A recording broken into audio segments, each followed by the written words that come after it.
வணக்கம். நான் திருப்பதிராஜ். இன்றைக்கி நம்ம என்ன பார்க்க போகிறோம் அப்படின்னா, டிஎன்இஏ அட்மிஷன் கவுன்சிலிங் ப்ராசஸ் பற்றி தான் பார்க்க போகிறோம். பொதுவாக எடுத்துக்கிட்டிங்க அப்படின்னா, ஃபஸ்ட்டு இந்த கவுன்சிலிங் என்ன, அதாவது இன்ஜினியரிங் கவுன்சிலிங் அப்படின்றது என்னது, அது எப்படிலாம் கொண்டு போகிறாங்க, அது எலிஜிபிலிட்டி க்ரைட்டீரியா, மற்ற விஷயங்கள் எல்லாத்தையும் பார்க்க போகிறோம். அதை யார் கண்டக்ட் பண்ணுறா, அப்போது எந்த எந்த மார்க் பேஸ் பண்ணினா எவ்வளோ மார்க் பேஸ் பண்ணி, அது எவ்வளோ இம்பார்ட்டண்டான விஷயம், அந்த ப்ராசஸ், இதை பற்றிலாம் நம்ம பார்க்க போகிறோம். ஓவர்வியூவாக பார்த்திங்க அப்படின்னா, காமனாக பிஇபிடிக்கான அட்மிஷன் பார்த்திங்க அப்படின்னா இது மூலமாக தான் மோஸ்ட்லி ஃபில் பண்ணப்படுது தமிழ்நாட்டில். அது வந்து அண்ணா யூனிவர்சிட்டி அப்படின்றது பார்த்தீங்கன்னா மேனேஜ் பண்ணுறாங்க. ஜென்ரலாக மேக்ஸிமம் பேர் இருக்கக்கூடிய கோர்சஸ் பார்த்திங்க அப்படின்னா mechanical, computer science engineering, civil, ECE, triple E, biomedical, இதெல்லாம் பார்த்திங்கன்னா மேக்ஸிமம் பேர் இருக்கக்கூடிய கோர்சஸ். என்னென்ன மாதிரி காலேஜஸ்லாம் இவங்க கவர் பண்ணுவான்னு கேட்டிங்க அப்படின்னா, யூனிவர்சிட்டி டிபார்ட்மெண்ட் காலேஜஸ், அப்புறம் வந்து கவர்மெண்ட் எய்டட், அப்புறம் செல்ஃப் ஃபைனான்ஸ் காலேஜஸ் இவங்க கவர் பண்ணுவாங்க. மேக்ஸிமம் 60% பார்த்திங்க அப்படின்னா செல்ஃப் ஃபைனான்ஸ் காலேஜஸ் தான் இருக்குது. இதில் கவர்மெண்ட் காலேஜ் பார்த்தீங்கன்னா ஒரு 80%, யூனிவர்சிட்டி பார்த்திங்கன்னா 5% எடுப்பாங்க.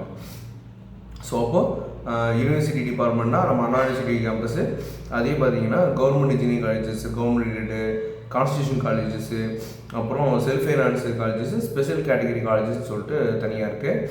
அது போக அதில் சீட்டு பார்த்திங்கன்னா கவர்மெண்ட் காலேஜஸ்க்கு கவர்மெண்ட் காலேஜ் ஒரு 4, கவர்மெண்ட் காலேஜ் 11, கவர்மெண்ட் எய்டடு பார்த்திங்க அப்படின்னா 3, இந்த மாதிரி இது பிரிச்சிருக்கு. அது போக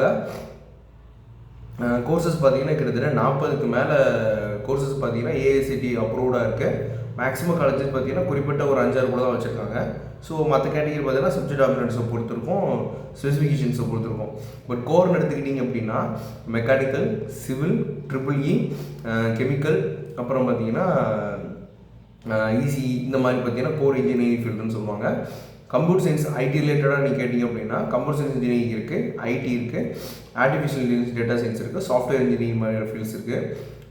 இசிஇ பிளாட்ஃபார்மை பொறுத்தளவு பார்த்திங்க அப்படின்னா electronic communication, electronics and instrumentation engineering, telecommunication இன்ஜினியரிங்னு சொல்லுவாங்க.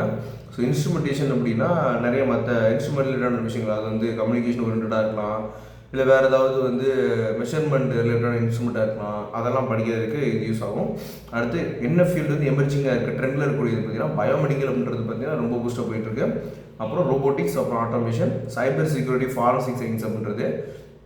ஏன்னா சைபர் ஃபாரன்சிக்ஸ்னு பார்த்திங்கன்னா நிறைய பேசுபொருளாக இருக்குது. இன்டர்நெட் ஆஃப் திங்ஸ் அப்படின்றதும் எமர்ஜிங் ட்ரெண்டில் இருக்குது. இண்டஸ்ட்ரி ஸ்பெசிஃபிக்காக நீங்கள் கேட்டிங்க அப்படின்னா aeronautical engineering, automobile engineering, marine engineering, agriculture and food engineering.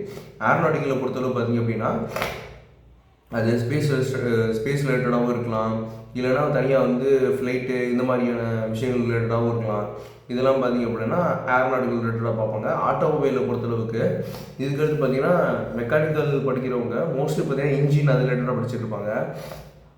இனி போக போக பார்த்திங்க அப்படின்னா அவங்க இவி ரிலேட்டடான மோட்டர் இந்த மாதிரி விஷயங்களை பற்றி படிக்க வேண்டியதாக இருக்கும். அந்த காரோடைய மாடலும் வேறு, அந்த காரோடைய டெக்னாலஜி டோட்டலாக வேறு. அப்போ அது ரிலேட்டடாக அவங்க சிலபஸை சேஞ்ச் பண்ணி அதுக்கு ஸ்பெசிஃபிக்காக ரன் பண்ண ஆரம்பிப்பாங்க. மரைன் இன்ஜினியரிங்கை பொறுத்தளவுக்கு ஆல்ரெடி ஒரு டேட்டா கூட இருக்குது. என்ன அப்படின்னு கேட்டிங்க அப்படின்னா இன்ஜினியர்ஸில் பொதுவாக மரைன் இன்ஜினியர்ஸ் தான் பார்த்திங்கன்னா ஹை அமௌண்ட் பார்த்திங்க அப்படின்னா வாங்குகிறாங்க சேலரியாக. அந்தளவு மரைன் இன்ஜினியரிங் பார்த்திங்கன்னா ஸ்கோப் இருக்குது, ஆனால் படிக்க ஸ்பெசிஃபிக்காக. அதுக்கடுத்து அக்ரிகல்ச்சர் அண்ட் ஃபுட் இன்ஜினியரிங். அக்ரிகல்ச்சர்னு நம்ம வந்து நிலத்தில் இறங்கி வேலை பார்க்குறது, விவசாய வேலை, அந்த மாதிரி அர்த்தம் கிடையாது. ஆக்சுவலாக பார்த்திங்க அப்படின்னா அதுவும் இருக்கும், ஆனால் அதில் பார்த்திங்க அப்படின்னா டெக்னாலஜி எம்படர் பண்ணியிருப்பாங்க. இப்போ ட்ரோன் மூலமாக வந்து மருந்து தெரிக்கிறது, ட்ரோன் மூலமாக விதை தூங்குறது, லைக் இந்த மாதிரி இண்டஸ்ட்ரி, கார்ப்பரேட் அக்ரிகல்ச்சர்னு சொல்லுவாங்க, லைக் அந்த மாதிரி ஃபுட் ப்ராசஸ் பண்ணுறது, செய்கிறது, அந்த இது வந்துடும். என்ன எலிஜிபிலிட்டி இதில் நம்ம அப்ளை பண்ணோம்னா என்ன எலிஜிபிலிட்டி கிட்டீரியா பார்த்திங்க அப்படின்னா தமிழ்நாடு நேட்டிவாக இருக்கணும். யார் வந்து டிஎன்இஏ கவுன்சிலிங் அப்ளை பண்ணுறாங்களோ அவங்க முதல்ல பார்த்திங்க அப்படின்னா தமிழ்நாடு நேட்டிவாக இருக்கணும். அகாடமிக் குவாலிஃபிகேஷனை பொறுத்தளவுக்கு அன்றைக்கி 12th முடிச்சிருக்கணும், அப்படி இல்லையா டிப்ளமா முடிச்சிருக்கணும். இந்த மாதிரி கேட்டகரி இருக்குது. அது போக பார்த்திங்க அப்படின்னா அந்த குவாலிஃபிகேஷன் அப்படின்றது எந்த மாதிரி போர்டு சார்ந்திருக்கணும் அப்படின்னா state board, CBSE, ICSE, NIOS, இந்த போர்டு சார்ந்தது தான் இந்த கவுன்சிலிங்கில் நம்ம வந்து பார்ட்டிசிபேட் பண்ணலாம். ஸ்பெஷல் கோட்டாக்கு அதுக்கேற்ற மாதிரி எலிஜிபிலிட்டிஸ் அப்படின்றது இருக்கணும். ரிசர்வேஷனை பொறுத்தளவு பார்த்திங்கன்னா ஓசி கேட்டகரி பார்த்திங்கன்னா 33%, பிசிக்கு 26.5%, பிசிஎம்முக்கு பார்த்திங்கன்னா 3.5%, எம்பிசி டிஎன்சிக்கு 20%, எஸ்சிஏக்கு பார்த்தீங்க அப்படின்னா எஸ்சிக்கு பார்த்தீங்கன்னா 15%, எஸ்சிஏக்கு 3%, எஸ்டிக்கு பார்த்தீங்க அப்படின்னா 1% இதில் வந்து ரிசர்வேஷன்றது ஒதுக்கப்படுது. ஸோ அது போக ஸ்பெஷல் ரிசர்வேஷன்றது சில இடங்களில் ஒதுக்கப்படுது. அது என்னென்னு கேட்டிங்க அப்படின்னா 7.5% அளவுக்கு கவர்மெண்ட் ஸ்கூல் கோட்டா, கவர்மெண்ட் ஸ்கூல்லேருந்து முடிச்சுட்டு வரவங்களுக்கு பார்த்திங்க அப்படின்னா இந்த கோட்டா படி அவங்களுக்கு சீட் கிடைக்கும். டிஃபரெண்ட்லி ஏபிள்டு கோட்டா பொறுத்தளவுக்கு ஃபிசிக்கலி சேலஞ்ச் இருக்கவங்களுக்கு இந்த கோட்டா மூலமாக சீட் கிடைக்கும். ஸ்போர்ட்ஸ் கோட்டா, ஸ்போர்ட்ஸ் நான் நிறைய அச்சீவ்மெண்ட் பண்ணியிருக்கேன் நினைக்கிறவங்களுக்கு நிறைய சர்டிஃபிகேட் நேஷனல் லெவலில் சர்டிஃபிகேட் வச்சுருந்தாங்க அப்படின்னா இது மூலமாக சீட் கிடைக்கும். எக்ஸர்விஸ்மென் கோட்டாவை பொறுத்தளவுக்கு பார்த்திங்க அப்படின்னா எக்ஸர்விஸ்மென் பசங்களுக்கு பார்த்திங்கன்னா இது மூலமாக அவங்களுக்கு சீட் கிடைக்கும். அது போக நம்ம எப்படி ஆன்லைன் அட்மிஷன் ப்ராசஸ் எப்படி இருக்குன்னு கேட்டிங்கன்னா ஃபஸ்ட்டு ரெஜிஸ்ட்ரேஷன் பண்ணுவாங்க டிஎன்இ வெப்சைட்டில். அப்புறம் அப்ளிகேஷன் சப்மிட் பண்ணதுக்கப்புறம் பேமெண்ட் பண்ணிவிட்டு சர்டிஃபிகேட் வெரிஃபிகேஷன் முடிச்சுட்டு ஒரு ரேங்க் லிஸ்ட் பப்ளிகேஷன் ஆகும். அப்புறம் கவுன்சிலிங் எப்படின்ற மாதிரி தான் போகும். ஸோ அப்போ அது எப்படி அது ப்ராசஸ் எக்ஸாக்டாக நடக்கும்னு கேட்டிங்கன்னா முதல்ல கவுன்சிலிங் நம்ம அக்செப்ட் பண்ணணும். அக்செப்ட் பண்ணி முதல்ல கவுன்சிலிங் ஜாயின் பண்ணிக்கணும். ஜாயின் பண்ணதுக்கப்புறம் அவங்க கொடுக்குற அந்த சீட்டை அக்செப்ட் பண்ணலாம். அக்செப்ட் பண்ணிட்டு அடுத்த கட்ட நடவடிக்கை அப்பன் மூவ்மெண்ட் சொல்லுவாங்க, அதுக்கு போகலாம். அப்படி இல்லையா டிக்ளைன் பண்ணிக்கலாம். நம்ம அந்த இது வேணாம் அப்படின்னு சொல்லிட்டு அடுத்து சீட்டை அக்செப்ட் பண்ணிவிட்டு அடுத்து நகர்றது வேறு, அக்செப்ட் பண்ணாமல் அந்த சீட்டு வேணாம் நான் வேறு பார்க்குறேன்றது அப்பர் மூவ்மெண்ட் போகிறது வேறு. சப்போஸ் நான் வந்து அந்த சீட்டையும் டிக்ளேர் பண்ணுறேன், அந்த ரவுண்டு வேணால் நான் அடுத்த ரவுண்டுக்கே போகிறேன்னா நம்ம வந்து மூணு நெக்ஸ்ட் ரவுண்ட் போகலாம். அதுவும் இல்லை எனக்கு இந்த கவுன்சில் செட் ஆகலை அப்படி இல்லைனா நான் வந்து வேறு ஏதாவது என்ட்ரன்ஸ் எக்ஸாம் எழுதி அதில் செலக்ட் ஆகிட்டோம் அப்படின்னா நம்ம டிக்ளைன் பண்ணிக்கலாம். டிக்ளைன் பண்ணிட்டு அந்த ப்ராசஸையும் குவிட் பண்ணி போய்க்கலாம். இதுதான் பார்த்தீங்கன்னா அந்த ப்ரொசீஜர். ஸோ ஜென்ரலாக பார்த்தீங்க அப்படின்னா அந்த கவுன்சிலிங் ஷெடியூல் எந்த மாதிரி வச்சுருப்பாங்க அப்படின்னா ஃபஸ்ட்டு ரெஜிஸ்ட்ரேஷன் பார்த்தீங்கன்னா May to June வந்துடும். அப்புறம் ரேங்க் லிஸ்ட் பார்த்தீங்கன்னா ஜூலையில் போடுவாங்க. கவுன்சிலிங் பார்த்தீங்கன்னா அரௌண்ட் ஜூலை எண்டிங்கில் பார்த்தீங்கன்னா ஸ்டார்ட் ஆகிடும். அட்மிஷன் கன்ஃபார்ம் ஆகிறது பார்த்தீங்கன்னா எப்படியும் செப்டம்பர் மிட்டில் பார்த்தீங்கன்னா நமக்கு அட்மிஷன் அப்படின்றது பார்த்தீங்கன்னா பொதுவாக கன்ஃபார்ம் ஆகிடும். ஸ்பெசிஃபிக் கேட்டகிரியை பொறுத்தளவு பார்த்திங்க அப்படின்னா கவர்மெண்ட் கோட்டாவில் போகிறவங்க பார்த்திங்க அப்படின்னா அந்த 7.5 ரிசர்வேஷன் மூலமாக போகிறவங்க ஜூலையிலேயே போயிடுவாங்க. ஏன்னா அதெல்லாம் பார்த்திங்கன்னா சீக்கிரமே ஃபில் ஆகக்கூடிய இடங்கள். ஒகேஷ்னல் இல்லை ஜென்ரல் கோட்டா பார்த்திங்க அப்படின்னா ஜூலை டு செப்டம்பருக்குள்ளே மோஸ்ட்லி ஃபில் ஆயிரும். சப்ளிமெண்ட்ரி ரவுண்டை பொறுத்தளவுக்கு செப்டம்பர் மாதத்தில் ஃபில் ஆயிரும். அப்புறம் எஸ்சி கோட்டா பார்த்திங்கன்னா செப்டம்பர் மிட்டுக்குள்ளே கம்ப்ளீட் ஆகிடும்.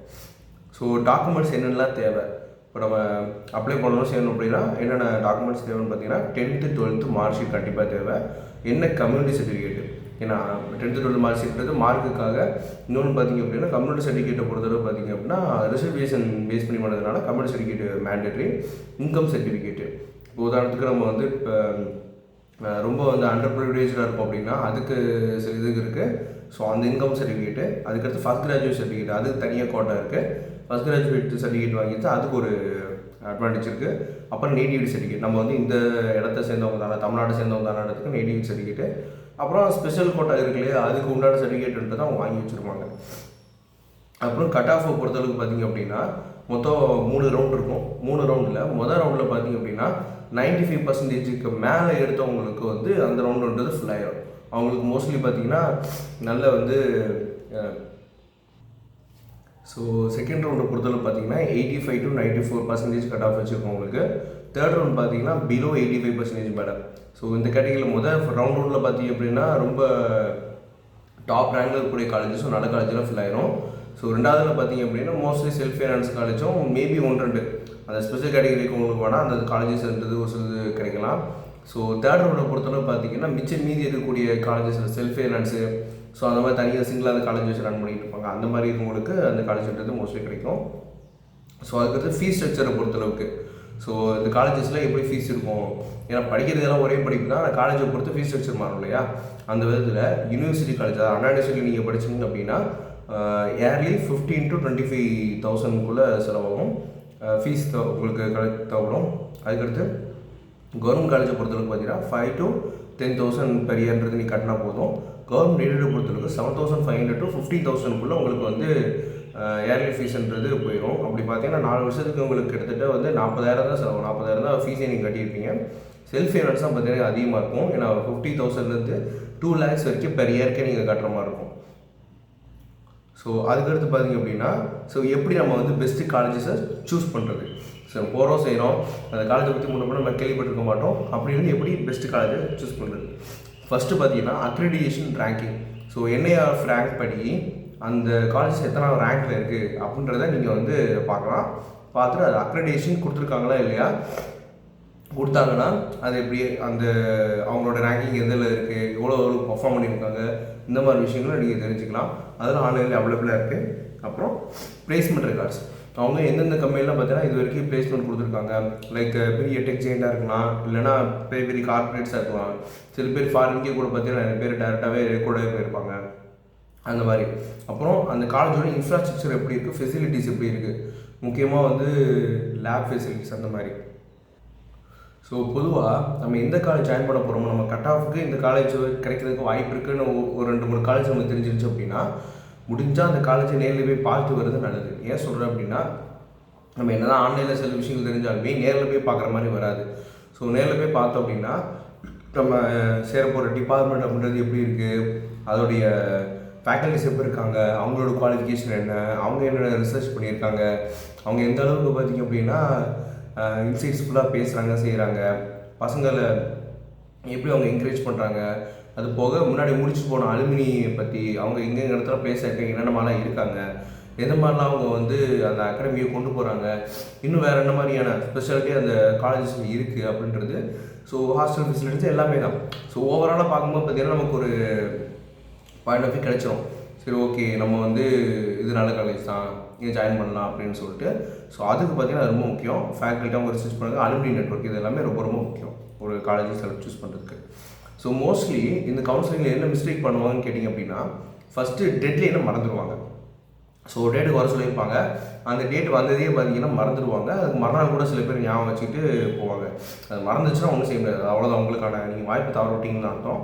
அதுக்கடுத்து நம்ம கட் ஆஃப் ரெண்டை செக் பண்ண மாட்டாங்க. இப்போ நம்ம ஒரு கட் ஆஃப் இந்த கட் ஆஃப் கிடச்சிரும் நம்ம யோசிச்சு வச்சுருப்போம்.